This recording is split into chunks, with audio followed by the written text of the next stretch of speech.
Deputados e senadores aprovam a Lei de Diretrizes Orçamentárias que estabelece as prioridades da União para os gastos do ano que vem. O déficit previsto nas contas públicas é de 139 bilhões de reais. A Comissão de Constituição e Justiça debate o fim do foro privilegiado para autoridades. O relator quer votar a proposta até o fim do ano. E esta edição destaca também: a Comissão Especial da Câmara, que analisa o limite de gastos públicos, se reúne com o ministro da Fazenda. Deputados debatem proposta que torna crime hediondo a violação de domicílio.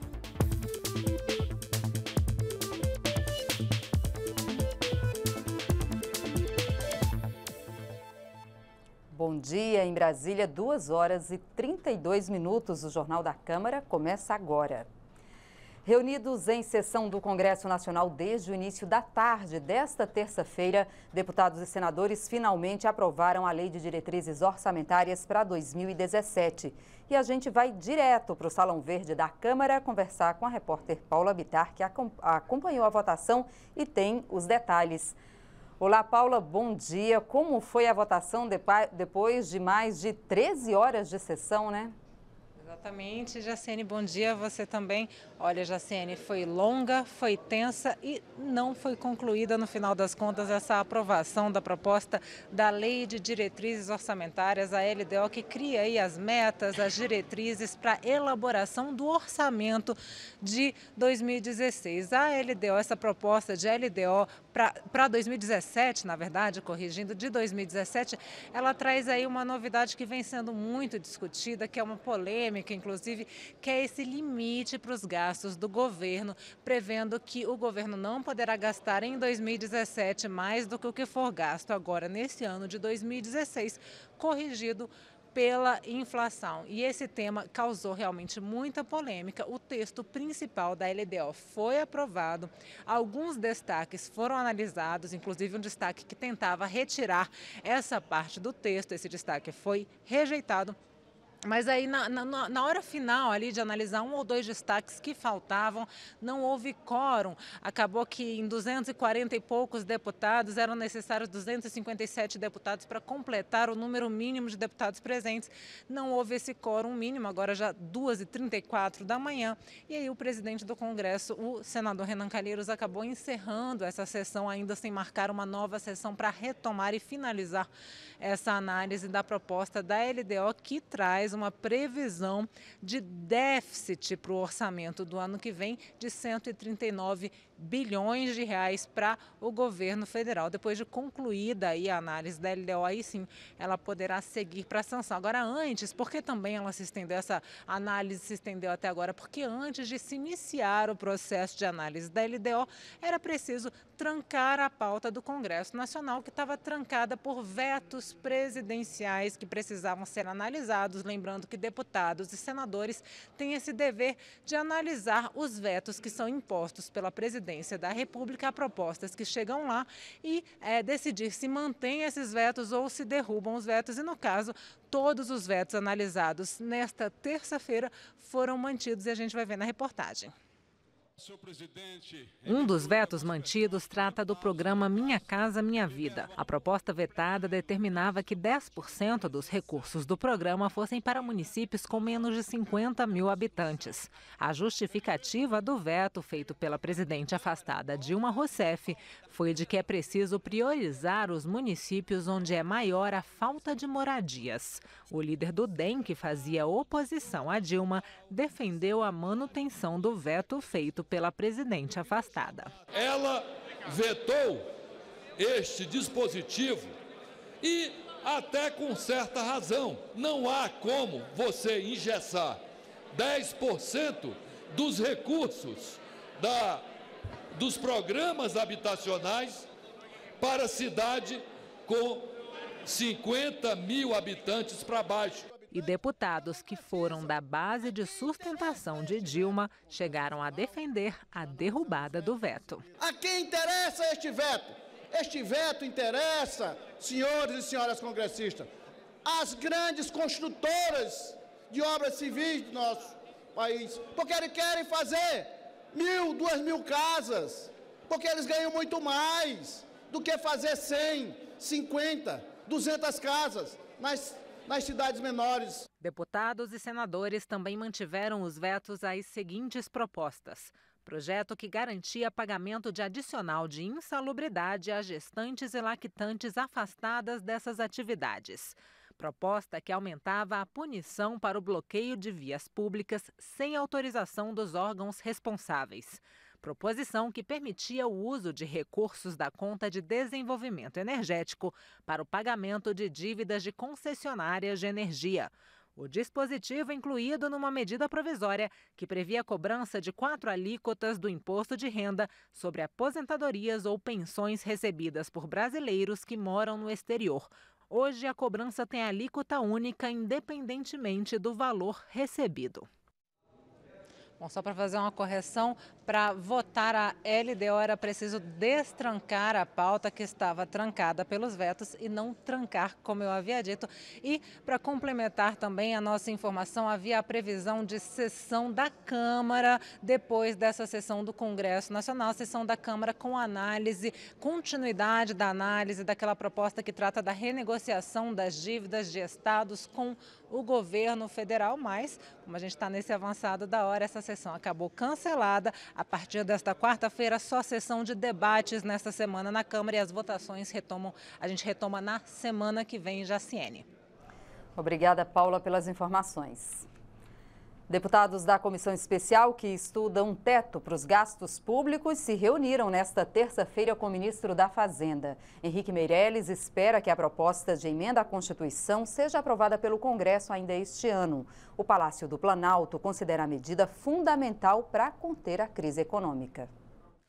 O assunto da reunião foi a proposta de emenda à Constituição que limita os gastos públicos federais, considerada prioritária pelo governo para o controle da economia do país. Pela proposta, os gastos federais passariam a ter como teto os gastos do ano anterior, corrigidos pela inflação registrada no período. O ministro Henrique Meirelles disse que é consenso que o Índice de Preços ao Consumidor, o IPCA, é o melhor parâmetro para a proposta.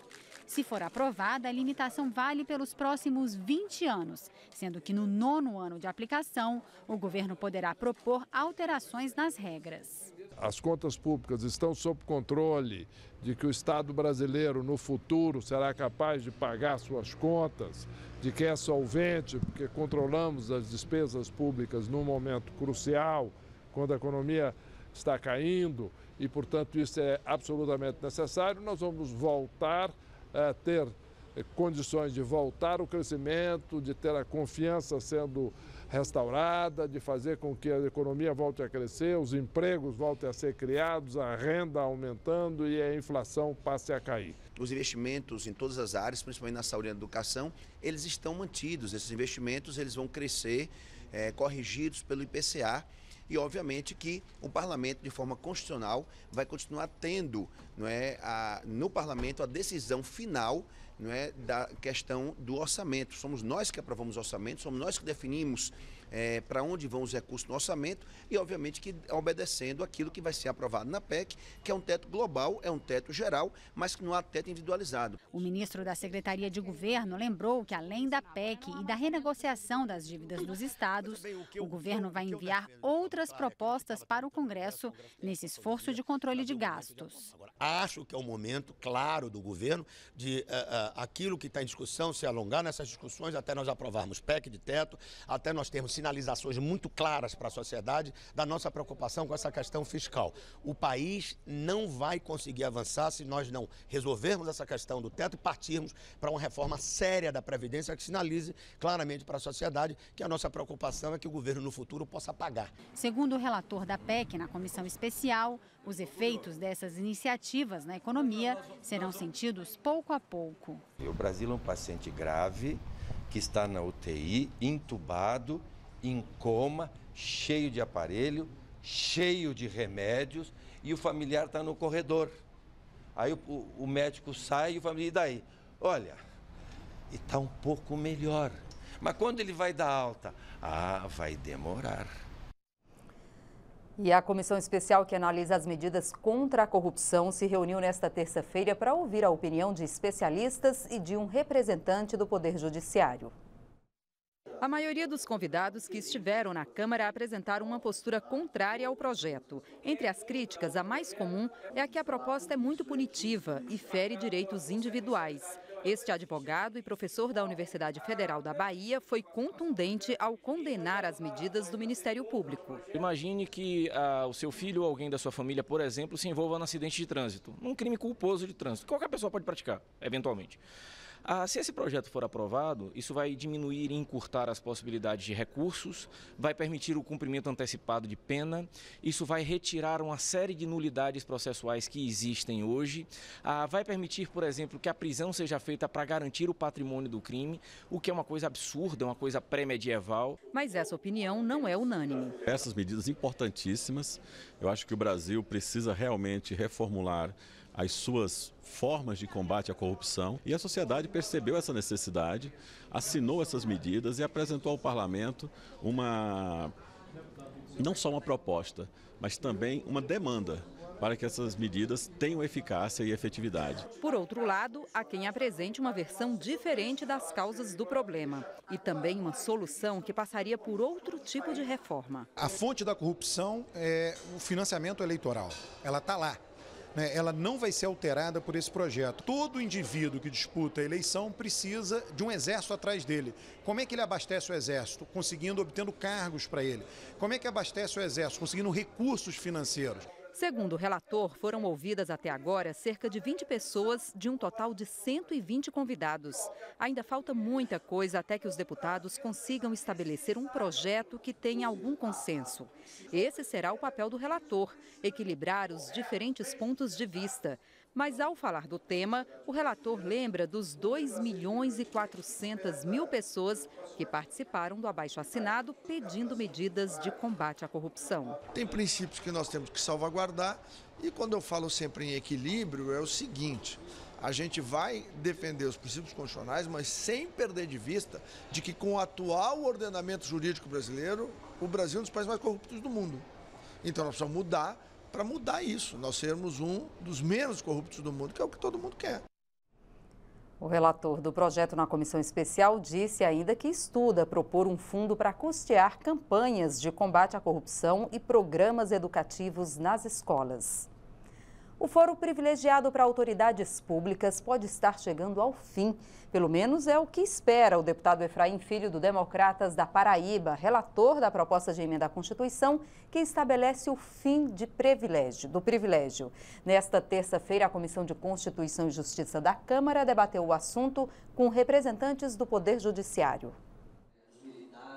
Uma mesa lotada de juristas de todo o país, incluindo juízes e membros do Ministério Público, e uma só opinião. A prerrogativa de foro privilegiado estendido a várias autoridades públicas precisa ser revista. Para a maioria dos debatedores, todos têm que ser iguais perante a lei, tendo seus julgamentos iniciados em tribunais de primeira instância. O presidente da Associação dos Juízes Federais defendeu o fim do benefício, inclusive para juízes. A corrupção e a impunidade, elas andam juntas.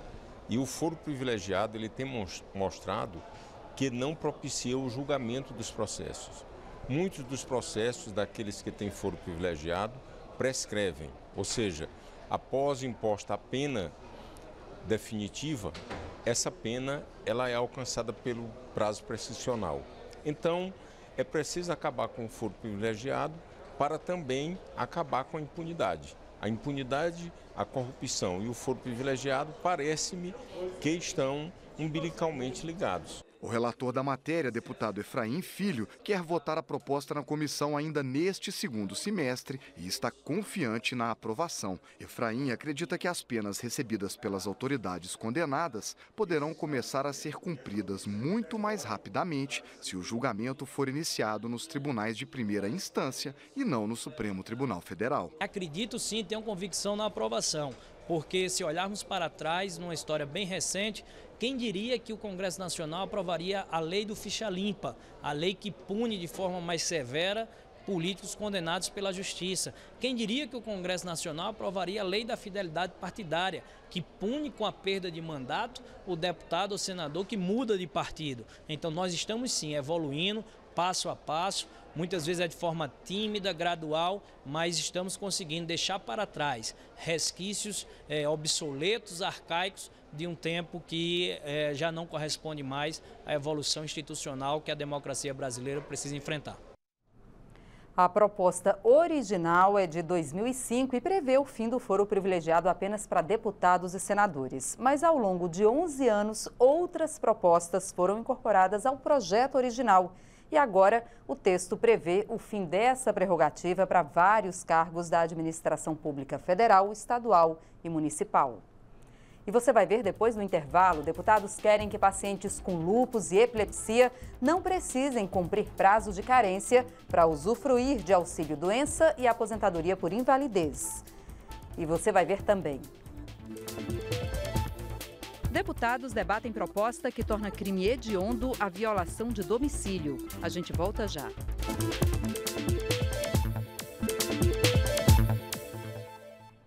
Este ano, 84 deputados federais vão disputar as eleições municipais de outubro. 73 parlamentares, ou seja, a grande maioria, concorre para o cargo de prefeito. Mas há também candidatos para vice-prefeito e vereador. Os dados são do Tribunal Superior Eleitoral. Os deputados não precisam se licenciar do mandato para participar da disputa. O primeiro turno das eleições ocorre no próximo dia 2 de outubro. E foi lançada nesta terça-feira a Frente Parlamentar em Defesa do Fisco. Segundo os organizadores, o grupo já conta com o apoio de 232 deputados e senadores. Além de questões salariais, o grupo vai discutir autonomia e prerrogativas da administração fiscal. Para o parlamentar que vai presidir o colegiado, a frente terá uma atuação importante no Congresso. É uma frente que nasce para ser uma das frentes muito fortes dentro dessa casa. Temos como prioridade aproximar o fisco dos parlamentares e os parlamentares do fisco, mas também buscarmos aprovações de PECs históricas, como a PEC 186, que traz autonomia aos auditores fiscais. É uma PEC que está na casa, aguardando ser colocada a pauta de votação. E também, um dos outros pontos, o próprio PL, que está aqui, que traz hoje a questão do reajuste salarial dos auditores, trata da autonomia funcional da carreira de fisco dentro da União. Dos 18 bilhões de reais que a Caixa Econômica faturou no ano passado, mais da metade, cerca de 10 bilhões, vieram da exploração de loterias e tiveram como destino final programas sociais.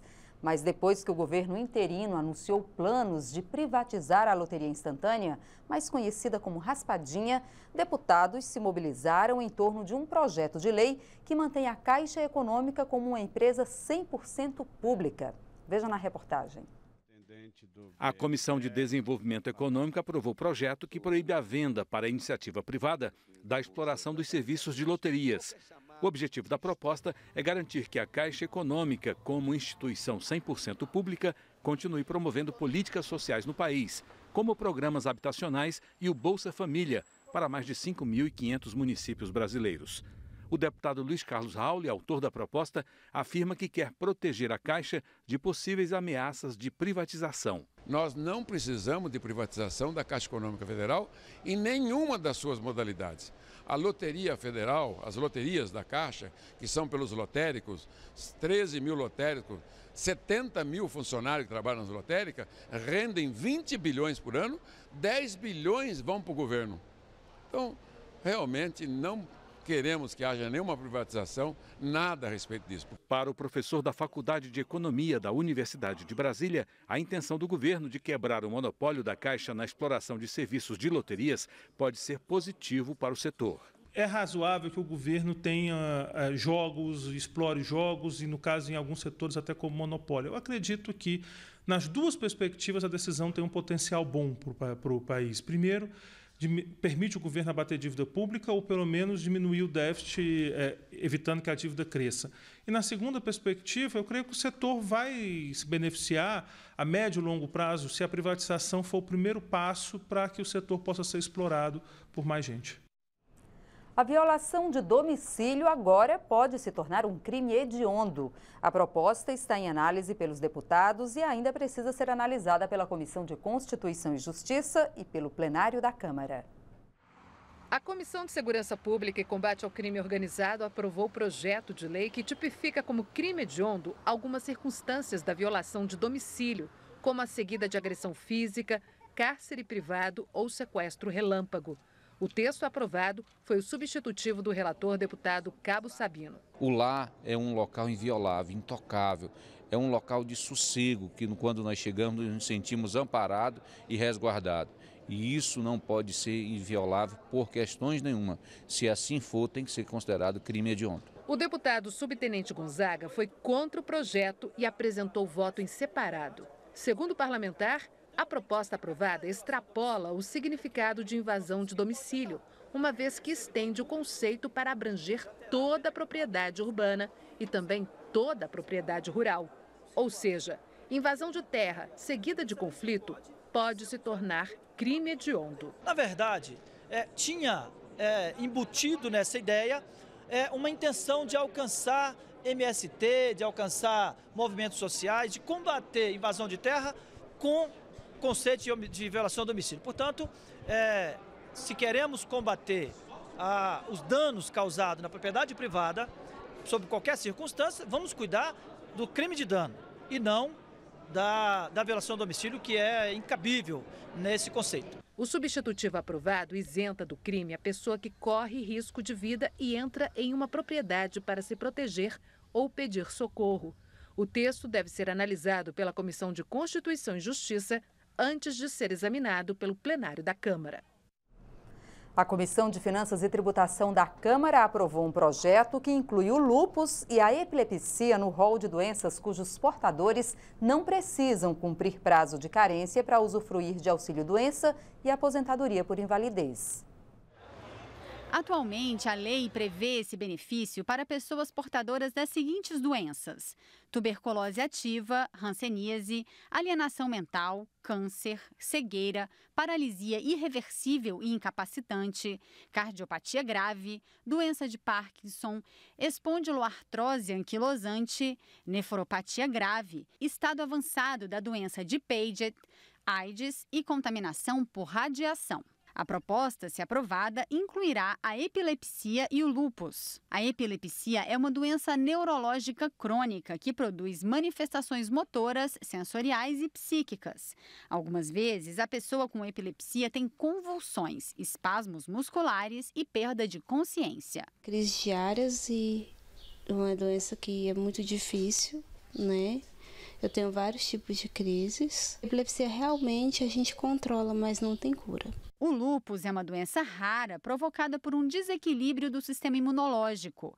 Entre os sistemas da moléstia estão fadiga e alterações no sistema nervoso. Sinto dor, sinto tontura, sinto aquele peso na cabeça.